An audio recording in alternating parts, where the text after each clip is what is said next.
So, why did you start REENVISIONED? Yeah.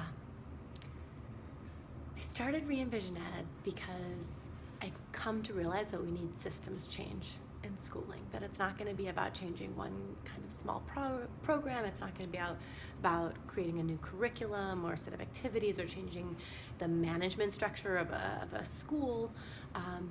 That really it's going to take systems change if we want to see real change. And I spent the last kind of 13 years, I spent a number of years working on the ground. I spent a number of years starting up an education center in South Africa and working in a very poor community just outside of Durban.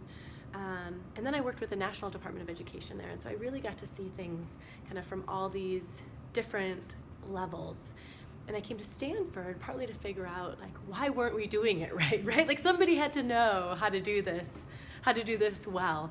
And I spent the last 6 years really in my PhD program moving from literature, like body of literature, to the next body of literature, searching for where that answer would be, like how do we make real change? And I kept thinking about, okay, what do you want from schooling? What I want from schooling is that people are able to basically design their own lives, right? Like, how do you empower people to make informed decisions about their own lives according to their own values?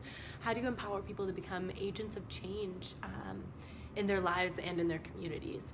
And so I started in literacy because I thought, well, okay, literacy is necessary if not sufficient. And so I spent like a year to 2 years reading really deeply into literacy literature, and I found that there were empowering ways of teaching literacy and there were disempowering ways of teaching literacy, and largely the traditional ways of teaching literacy, what we do in our schools, is disempowering.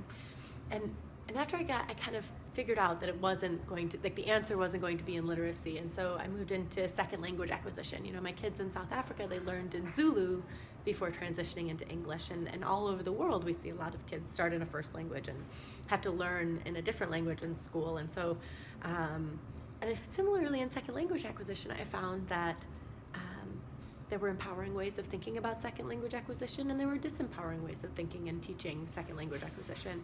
And I found it really interesting that these two bodies of literature weren't talking to one another really, but they were really talking to similar things.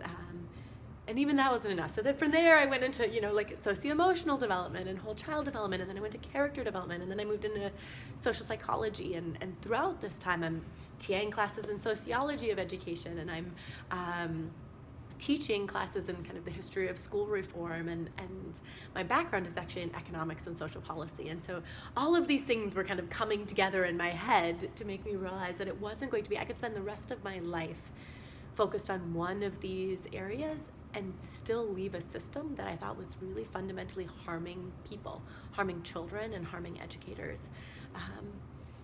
So that, okay, then how do you shift a system?